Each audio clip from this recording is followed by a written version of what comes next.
Hello दोस्तों, स्वागत है आपका एक बार फिर आपके अपने YouTube channel NB e learning में। तो आज हम इस वीडियो में कक्षा 12वीं के इकोनॉमिक्स के क्वेश्चन पेपर को लेकर आए हैं, जो कि सीबीएसई द्वारा जारी किया गया है। ये प्रैक्टिस पेपर है और ये पेपर बहुत महत्वपूर्ण है आपके फर्स्ट टर्म के एग्ज़ाम के लिए। बहुत सारे क्वेश्चन आपकी परीक्षा में इस पेपर से आ सकते हैं, तो वीडियो को अंत तक देखें और वीडियो पसंद आते तो लाइक और शेयर करना बिल्कुल ना भूलें। जो साथी पहली बार चैनल से जुड़े, चैनल को सब्सक्राइब करेंगे, लाइक और शेयर करेंगे, बेल आइकन को प्रेस करेंगे। शुरुआत करते हैं। तो 90 मिनट का पेपर होगा बच्चों और 40 अंक का होगा। कुल 60 प्रश्न होंगे, जिसमें से आपको 50 के उत्तर देने हैं। 3 खंडों में प्रश्न पत्र को बांटा जाएगा, आ बा और सा में। 24 में से 20 करने हैं आपको, 24 में से 20 करने, 12 में से 10, कुल 50 करने, यानी हर क्वेश्चन 0.8 मार्क्स का होगा। इसको हम 50 से मल्टीप्लाई करेंगे तो 40 अंक बनेंगे आपके। तो ये पेपर का कंसेप्ट हो गया। अब जो क्वेश्चन है ध्यान से देखेंगे, क्वेश्चन को हिंदी में भी सुनेंगे और इंग्लिश में वीडियो पॉज करके आप पढ़ सकते हैं। तो पहला प्रश्न है बेटा कि सरकार की बजटीय नीति को क्या कहा जाता है। तो सरकार की बजटीय नीति को आय व्यय नीति, राजकोषीय नीति, मौद्रिक नीति या वित्तीय नीति। तो 20 सही उत्तर माना जाएगा। राजकोषीय नीति कहा जाता है सरकार की बजटीय नीति को। तो पहले का 20 सही आंसर। इंग्लिश में देख लेते हैं। The budgetary policy of the government is also known, क्या है, फिस्कल पॉलिसी। ठीक है, आगे बढ़ते हैं।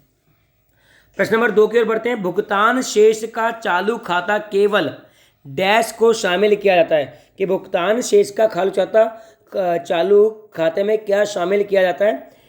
भारत की बाह्य प्रमाण सेवाएं, यानी आउटसोर्स सर्विस ऑफ इंडिया। भुगतान शेष का मतलब है कि कितना आपने इन्वेस्ट किया है, कितना आपको मिला है, यानी कि किस कंट्री से कितना आपका लेन देन का उधार है। तो सी इसका सही उत्तर माना जाएगा। प्रश्न नंबर 3 की ओर बढ़ते हैं। पहचानिए निम्न में से कौन सा मुद्रा का सृजन करता है। तो आपको पता है मुद्रा का सृजन कौन करते हैं, वाणिज्यिक बैंक, जिसको इंग्लिश में कमर्शियल बैंक कहते हैं। ठीक है, तो कमर्शियल बैंक 2 बैंक होते हैं आपको पता है। एक तो केंद्रीय बैंक होता है जो कि आरबीआई है, बाकी जितने भी बैंक है वो कमर्शियल यानी कि वाणिज्यिक बैंक। तो निम्न में से कौन करता है, सेंट्रल बैंक ऑफ इंडिया, क्योंकि वाणिज्यिक बैंक है।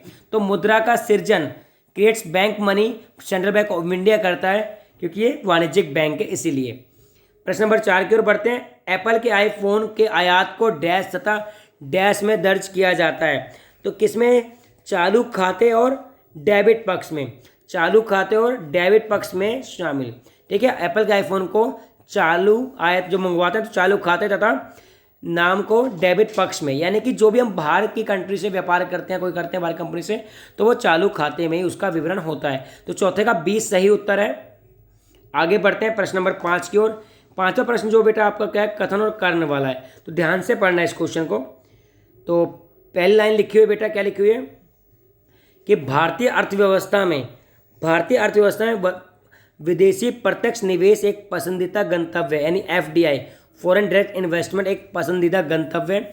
भारत ने व्यापार सफलता की रैंक में सुधार किया है। तो दोनों सही हैं और दोनों आपस में जुड़े हुए हैं, यानी कि ए सही उत्तर है। तो दोनों कथन सत्य हैं, तो ए सही उत्तर मान जाएगा। अगर एक भी गलत होता तो ऑप्शन बदल जाता। ठीक है, अगले प्रश्न की ओर बढ़ते हैं। एक वित्तीय संस्थान को बैंक बनने के लिए कौन सी शर्तें स्वीकार करनी होती है। कोई भी इंस्टीट्यूशन जो कि फाइनेंशियल इंस्टीट्यूशन है वो बैंक कब बन सकता है। जैसे पेटीएम एक बैंक बन गया, पहले वो केवल पैसे का जमा लेन देन के काम आता था। तो क्या है, तो जमा स्वीकार करना। जब आप जमा स्वीकार करते हैं यानी कि डिपॉजिट एक्सेप्ट करते हैं तो बैंक बन सकता है। जैसे पेटीएम बैंक, क्योंकि आप उसमें पैसा जमा कर सकते हैं। तो ए सही उत्तर है। प्रश्न नंबर 7 की ओर बढ़ते हैं। अभिषेक कहता है इस बाजार में विदेशी मुद्राओं का क्रय विक्रय होता है तथा एक निश्चित स्थान तक सीमित नहीं है। यानी इस बाजार में विदेशी मुद्राओं का क्रय विक्रय होता है और ये एक निश्चित स्थान तक सीमित नहीं है। तो उपरोक्त कथन अभिषेक द्वारा दिया गया कैसे बाजार की ओर बताता है। तो विदेशी विनिमय बाजार कि देखो, विदेशी विनिमय में विदेशी मुद्राओं का क्रय विक्रय, जो भी विदेशी मुद्राएं कहाँ से आएंगी, विदेशी विनिमय से आएंगी। तो ए सही उत्तर है। प्रश्न नंबर 8 की ओर बढ़ते हैं। बजट आने वाले वित्तीय वर्ष के लिए अनुमानित आय और व्यय का विवरण है। बिल्कुल, कि बजट क्या है, किसी भी वित्तीय वर्ष, और हमारा वित्तीय वर्ष 1 अप्रैल से शुरू होता है और 31 मार्च तक रहता है, यानी कि हमारा जो फाइनेंशियल ईयर है वो 1 अप्रैल से 31 मार्च तक का होता है। तो सही बिल्कुल है। बजट अनुमान सरकार के पिछले साल के वित्तीय प्रदर्शन के आधार पर भी किया जाता है, तो ये तो गलत है। बजट हमेशा आने वाले साल का होता है, आने वाले साल के लिए होता है। तो ए सही है और बी गलत है, यानी कि ऑप्शन आपका हो जाएगा सी। सी इज द राइट आंसर। प्रश्न नंबर 9 की ओर बढ़ते हैं। विदेशी प्रत्यक्ष निवेश यानी एफडीआई का अंत प्रवाह डैश व डैश पक्ष में किया जाता है, तो किस में किया जाता है वो आपको बताना है। ऑप्शन नीचे और भी दे रखे हैं कि पहला तीसरा चाहिए, दूसरा तीसरा चाहिए, कौन से चाहिए। तो चालू खाता हमेशा विदेशी का जो विदेशी प्रत्यक्ष निवेश यानी विदेशों से जो आना इनकमिंग या आउटगोइंग होती है वो चालू खाते से होती है, और जमा क्रेडिट में कि हाँ इतना जमा हो गया। तो हमेशा जब भी विदेशी प्रत्यक्ष वाला कोई प्रश्न आएगा तो चालू खाता और जमा का आएगा। तो आपका उत्तर क्या है बेटा? उत्तर है आपका पहला और चौथा वाला ऑप्शन डी। डी सही उत्तर माना जाएगा। पहचान करना कौन सा गलत है यानी सही नहीं है। निम्नलिखित में से आरबीआई का कौन सा कथन सही नहीं है? ये सरकार से जमाएं स्वीकार करता है, ये तो सही है भाई। ये सरकार को ऋण देता है, ये भी सही है। ये बैंक मुद्रा का सृजन करता है, ये सभी करेंसी नोट जारी नहीं करता, ये भी सही है। तो बैंक मुद्रा का सृजन करता है। आरबीआई बैंक मुद्रा का नहीं, आरबीआई मुद्रा का सृजन करता है, ठीक है, मुद्रा का। तो सी गलत लिखा हुआ है, यानी कि 10वें का आंसर सी है। प्रश्न नंबर 11, राष्ट्रीय विकास परिषद की स्थापना कब हुई? ये आपको बताना। तो 1952 में राष्ट्रीय विकास परिषद की स्थापना हुई। नेशनल डेवलपमेंट काउंसिल कब सेटअप हुआ बेटा? 1952 में, 1952 में। प्रश्न नंबर 12 कि स्वतंत्रता प्राप्ति की पूर्व संध्या पर भारतीय अर्थव्यवस्था के लक्षण के संदर्भ में कौन सा कथन गलत है यानी कि सही नहीं है? तो जब इंडिया आज़ादी प्राप्त करती उससे पहले भारत की अर्थव्यवस्था के बारे में कौन सा कथन सही नहीं है वो आपको बताना है। तो बाजार का आकार सीमित था, बिल्कुल सही है। कृषि गतिहीन थी, ये भी सही है। कृषि आजीविका का मुख्य स्रोत थी, ये भी सही है। उल्लेखनीय उपलब्धियों वाले उद्योग उपस्थित थे, उद्योग उपस्थित नहीं थे बच्चों, तो डी सही उत्तर माना जाएगा। प्रश्न नंबर 13 की ओर बढ़ते हैं। निम्न में से कौन सा वैकल्पिक ऑप्शनल कृषि विपणन का उदाहरण नहीं है? कौन सा अल्टरनेट चैनल ऑफ एग्रीकल्चर का उदाहरण नहीं है वो आपको बताना है। तो मदर डेयरी नहीं है, बाकी सब क्या है? ऑप्शनल है, मदर डेयरी नहीं है। D is the right answer. प्रश्न नंबर 14 की ओर बढ़ते हैं। निर्धनता रेखा गरीब और गैर गरीब में भेद करती है, क्या ये सही है? बिल्कुल सही है। ये गरीब और अति गरीब में भी भेद करती है? बिल्कुल नहीं, केवल निर्धनता रेखा गरीब और गैर गरीब में भेद करती है। तो सी इसका सही उत्तर हो जाएगा आपके लिए, ठीक है। आगे बढ़ते हैं, प्रश्न नंबर 15 की ओर बढ़ते हैं। मुद्रा आपूर्ति को नियंत्रित करने के लिए रेपो दर में वृद्धि की जाती है, क्या सही लिखा है? बिल्कुल सही है। क्रेडिट की राशनिंग में वह राशि है उद्देश्य निर्दिष्ट करना शामिल है जिसके लिए क्रेडिट दिया जाता है, यानी कि इन दोनों में से दोनों सही है लेकिन आपस में जुड़े नहीं है। तो बी इसका सही उत्तर माना जाएगा कि मुद्रा आपूर्ति को नियंत्रित करने के लिए रेपो दर में वृद्धि की जाती है। क्रेडिट की राशनिंग में वह राशि उद्देश्य निर्दिष्ट करना शामिल है जिसमें क्रेडिट, ठीक है। क्वेश्चन नंबर 16 की ओर बढ़ते हैं। हरित क्रांति से पहले भारत में गेहूं का आयात किस देश से किया जाता था वो आपको बताना है। तो अमेरिका से इंडिया गेहूं मंगवाता था, बी सही उत्तर माना जाएगा। तो अब ये मैच कर रहे हैं, इससे 17वें प्रश्न से आपके 4 प्रश्न होंगे, ध्यान से देखना इस 17वें प्रश्न को, ठीक है। कौन सा क्या है कि कौन सा सही युग्म है? सही युग्म है। चालू खाता विदेशी वस्तुओं के निर्यात का आयात पर अधिक है, बिल्कुल गलत है।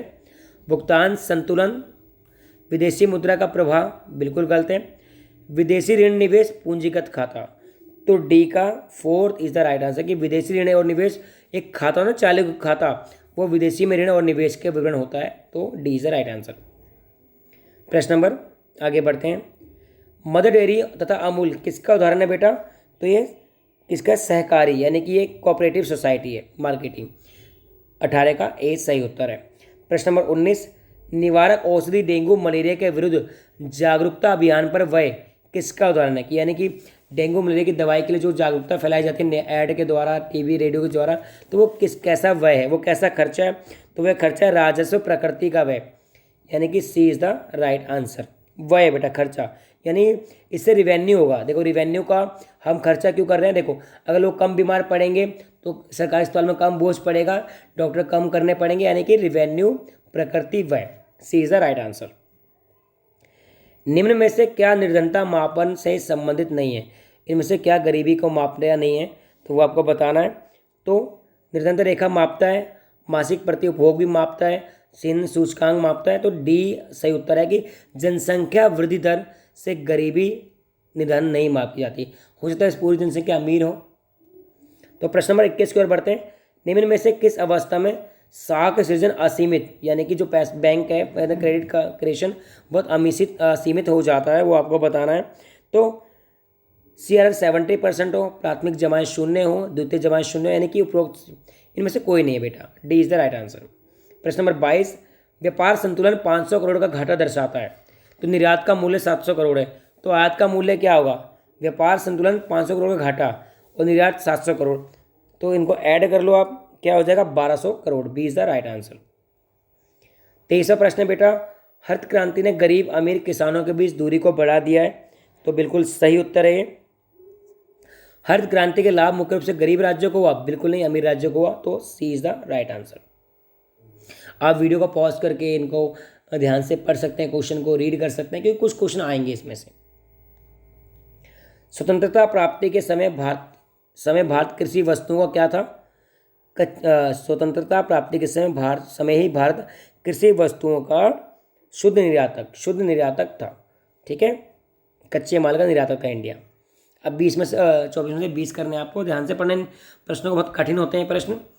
स्थिर विनिमय दर अस्थिर नहीं होती, लेकिन त्वरणशील विनिमय दर स्थिर होती है। यानी कि स्थिर विनिमय दर कभी भी रुकती नहीं है, लेकिन त्वरणशील विनिमय दर रुकती है, यानी कि रुकती है।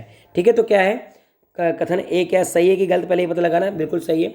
स्थिर विनिमय दर प्रणाली में विदेशी मुद्रा की मांग विदेशी मुद्रा की पूर्ति को प्रभावित नहीं करती। तो दोनों जुड़े हैं आपस में। ए इज द राइट आंसर। प्रश्न नंबर 26, मान लीजिए आप किसी अर्थव्यवस्था में आरंभिक जमाएं 5000 करोड़ है और आरक्षित अनुपात 10% है, तो कुल कितना होगा? 5000 करोड़ का 10% कितना होता है बेटा? 500 करोड़ का, सॉरी 5000 करोड़ जमा, यानी कि 10% है ये 5000, तो टोटल कितना अमाउंट होगा? 50,000 करोड़। देखो इसने बोला किसी अर्थव्यवस्था में आरंभिक जमाएं 500 करोड़ है और आरक्षित अनुपात 10% है, यानी कि 10% 5000 करोड़ है, तो कुल कितना होगा? 50,000 करोड़। ये आंसर।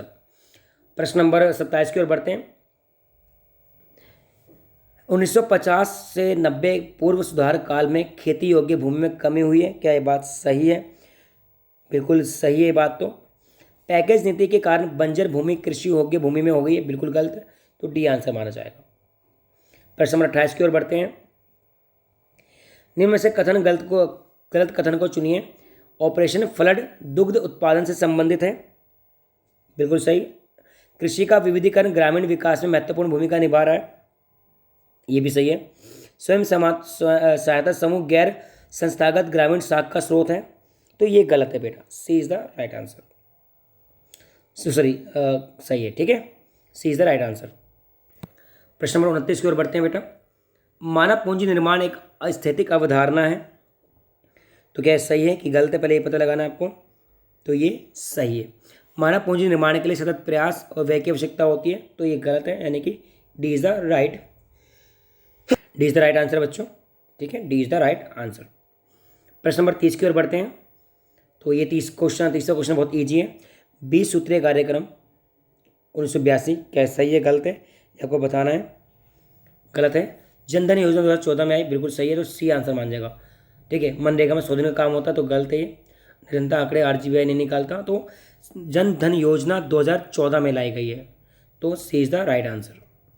प्रश्न नंबर 31 की ओर बढ़ते हैं। निम्नलिखित में से कौन सा सत्य नहीं है? निरंतर आंकड़े NSSO द्वारा एकत्रित किए जाते हैं, ये तो सही है बिल्कुल। निर्धनता के आंकड़े योजना आयोग द्वारा जारी किए जाते हैं, ये भी सही है। निर्धनता की पहचान निर्धनता रेखा के आधार पर की जाती है, ये भी सही है। ग्रामीण क्षेत्रों के लिए 2100 कैलोरी गलत है, 2400 चाहिए होती है। ग्रामीण क्षेत्रों के लिए 2400 कैलोरी चाहिए होती है, तो 2100 लिखा हो तो गलत है ये। 32वां, आर्थिक सुधार काल में सेवा क्षेत्र की वृद्धि दर, आर्थिक सुधार काल में सेवा क्षेत्र की वृद्धि दर किससे अधिक रही है? ये बताना है आपको। तो उपरोक्त सभी से, यानी कि आर्थिक सुधार काल में 1991 के बाद से प्राथमिक, विनिर्माण, कृषि तीनों क्षेत्रों में अधिक दर से वृद्धि हुई है। D is the right answer. ठीक है, प्रश्न नंबर 33 की ओर बढ़ते हैं। कैंसिल पॉइंट बड़ा इंपॉर्टेंट है। तो ब्रिटिश काल में कृषि उत्पादकता अति न्यून थी, बिल्कुल सही है। ब्रिटिश सरकार ने टेरेस कृषि सिंचाई सुविधा के लिए निवेश किया, गलत है, तो सी माना जाएगा बेटा। ठीक है, C is the right answer. हरित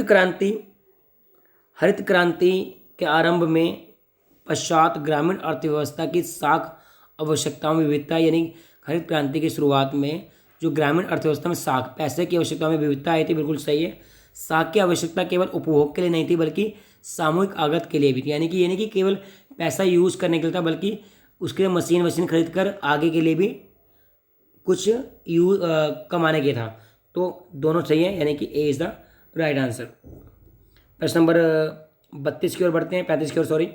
साख सृजन बैंक मुद्रा सृजित करने की प्रक्रिया है, तो क्या सही है? बिल्कुल, बैंक मुद्रा का सृजन द्वितीयक जमाव के द्वारा किया जाता है, ये भी सही, यानी कि ए इज द राइट आंसर। 35वें का ए बेटा। 36वां निम्नलिखित में से कौन सा कथन सत्य नहीं है, ये बताना आपको। तो सत्य क्या नहीं है?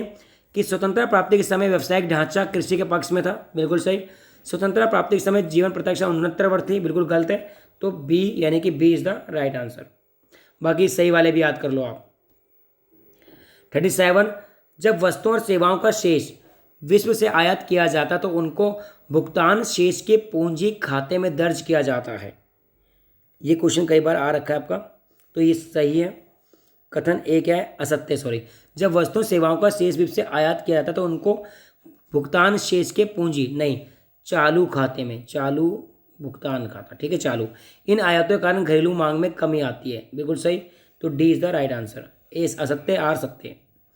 प्रश्न नंबर 38, डैश और डैश आरबीआई द्वारा जारी नहीं किए जाते। तो 1 रुपये का सिक्का नहीं जारी किया जाता है, तो क्लियर है आपको। 1 रुपये का नोट, सॉरी 1 रुपये का नोट नहीं जारी किया जाता, और सिक्के, नोट और सिक्के जारी नहीं किए जाते, यानी कि ए इज द राइट आंसर। ये कौन जारी करता है 1 रुपये का नोट? वित्त मंत्रालय। क्वेश्चन नंबर 39, किसानों को उनकी फसल का उचित दाम नहीं मिलता था। किसानों को उनकी फसल का उचित दाम नहीं मिलता था, वहाँ उचित कृषि विपणन का अभाव था, क्योंकि किसान वहाँ पे उचित कृषि का अभाव था, इसलिए। तो ए सही आंसर है, दोनों सही हैं, और आर ए का कारण है। प्रश्न नंबर 40 की ओर पढ़ेंगे। कथन एक, कृषि आय तथा उत्पादकता को बढ़ाने के लिए एक कुशल और प्रभावी ग्रामीण साख की अति महत्वपूर्ण आवश्यकता है, ये बताना है आपको। तो क्या है? ये गलत है। आधुनिक कृषि तकनीक को अपनाने के लिए बाजार में आगतों यानी कि मशीनों को क्रय करना पड़ता है, सही है। तो D is the right answer, D is the right answer. प्रश्न नंबर 41 की ओर बढ़ते हैं। मांग जमा या मुद्रा पूर्ति का भाग नहीं होती, क्या ये गलत है? बिल्कुल, मांग जमा में उपलब्ध राशि को वस्तुओं सेवाओं के विक्रय के साथ प्रयोग किया जाता है, बिल्कुल सही, ए इज द राइट आंसर। 42, निर्धनता रेखा से नीचे रहने वाले लोगों को निर्धन कहा जाता है, क्या ये सही है? बिल्कुल, रोजगार अवसरों की कमी निर्धनता कारण है, यानी जब नौकरी नहीं मिलेगी तो गरीबी आएगी, बिल्कुल सही। तो दोनों ही सही, ए इज द राइट आंसर। 43 है क्वेश्चन नंबर, कि निम्न में से किसका संबंध मानव पूंजी से नहीं है? मानव पूंजी निर्माण से नहीं है, वो बताना है आपको। कि मानव पूंजी निर्माण विकास एक ही है, ये गलत लिखा हुआ है, C is the right answer. यदि भुगतान शेष के चालू खाते में घाटा, तो व्यापार शेष किस में रहेगा? तो व्यापार शेष किस में रहेगा बेटा? अधिशेष और घाटे में, यानी भुगतान शेष में चालू खाते में घाटा है तो हमें कर्जा चुकाना है, यानी कि ए और बी दोनों। प्रश्न नंबर 45, भारत सरकार ने निर्धनता उन्मूलन के लिए अनेक रोजगार सृजन कार्यक्रम चलाए। भारत सरकार ने निर्धनता उन्मूलन के लिए अनेक रोजगार सृजन कार्यक्रम चलाए, क्या बात सही है? बिल्कुल सही है। रोजगार रहित विकास के कारण निर्धनता के में कोई कमी नहीं आई, यानी रोजगार नहीं देंगे तो निर्धनता में कमी नहीं आएगी, बिल्कुल सही है। तो दोनों ही सही है, ए इज द राइट आंसर। प्रश्न नंबर 46, भुगतान संतुलन एक वर्ष में एक देश के नागरिकों सरकार के द्वारा शेष विश्व के साथ किए गए आर्थिक लेन देन का संतृप्त विवरण है।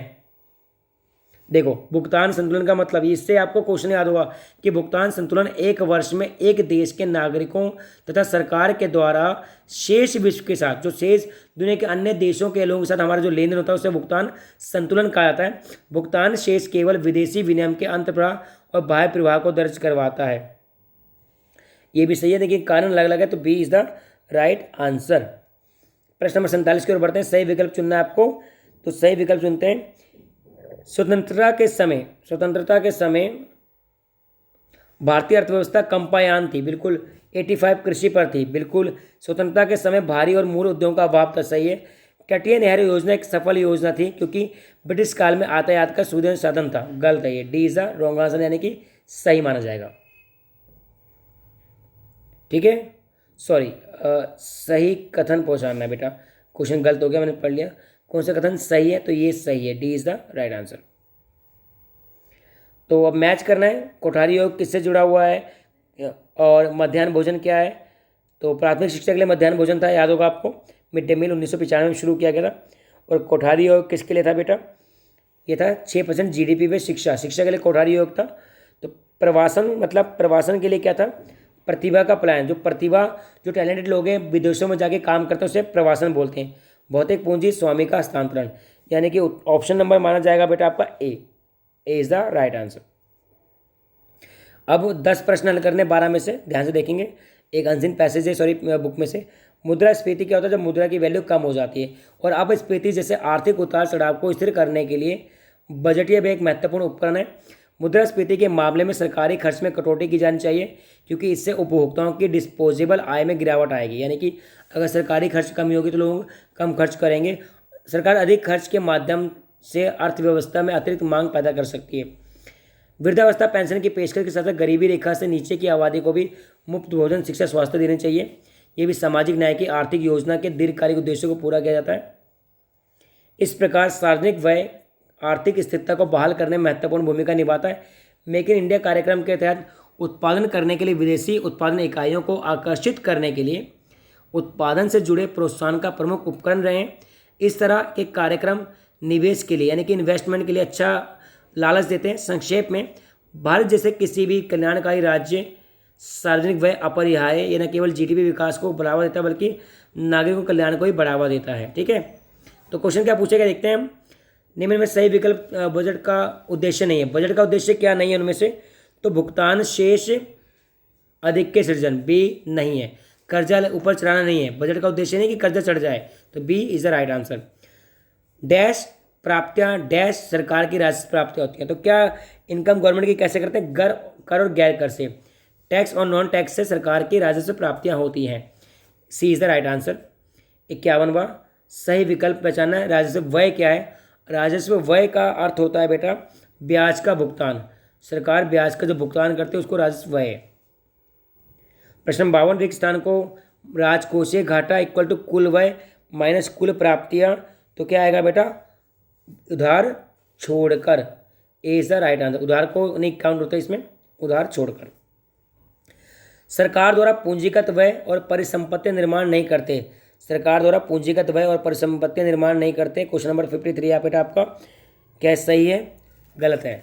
अनुदान संपत्तियों का सृजन, संपत्ति निर्माण सृजन कर सकते हैं, फिर पूंजीगत व्यय, ये भी गलत है। तो दोनों ही असत्य हैं, B is the right answer. Dash सरकार का बजट के सरकार के बजट से संबंध नहीं है। तो इनमें से कौन सा बजट से नहीं जुड़ा हुआ, व्यापार अधिक है, ए इज द राइट आंसर। और अंतिम कुछ प्रश्न बचे। वर्ष 1991 में सरकार पर एक वित्तीय संकट आया जिसको सरकार ने उन आर्थिक सुधारों के लिए मजबूर प्रेरित किया जो काफ़ी समय से लंबित थे। संकट खाड़ी युद्ध जैसे कई कारकों के कारण था। तेल की कीमतों में बढ़ावा, मुद्रास्फीति की उच्च दर, सार्वजनिक क्षेत्र के उपकरण भारी नुकसान, खाड़ी से कम प्रश्न, विदेशी भंडार कम हो रहा था। 1991 में बहुत आर्थिक संकट से देश गुजरा था। निराश संवर्धन की नीति को अनदेखी का परिणाम था। इससे सरकार को PV नरसिम्हा राव, यानी प्रधानमंत्री PV नरसिम्हा राव थे उस समय, को हल करने के लिए आर्थिक नीति उपाय का सेट शुरू किया। सरकार ने ऋण न देने के लिए इंटरनेशनल बैंक ऑफ रिकंस्ट्रक्शन और डेवलपमेंट, जिसे विश्व बैंक और IMF के रूप में जाना जाता है, से संपर्क किया ताकि वर्तमान संकट का सामना किया जा सके।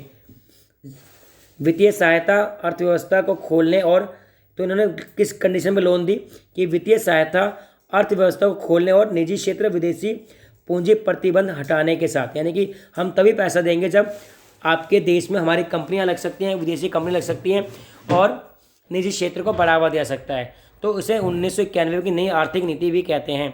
नीति में ऐसे उपाय थे जो शीर्षक के अंतर्गत आते थे, यानी कि क्या क्या, स्थिरीकरण के उपाय, संरचनात्मक सुधार, अर्थव्यवस्था में सुधार, विभिन्न आर्थिक क्षेत्रों में कठोरता से, जो रूल थे पहले कि बाहर का सामान इंडिया में नहीं बिक सकता, वो खत्म कर दिया गया। ये सब किया गया नई आर्थिक पॉलिसी में।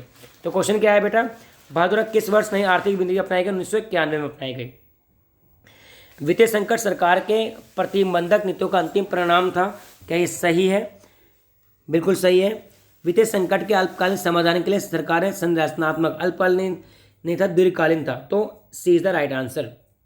प्रश्न नंबर 57, भारत ने आर्थिक सुधार के लिए नई आर्थिक नीति दबाव में अपनाई।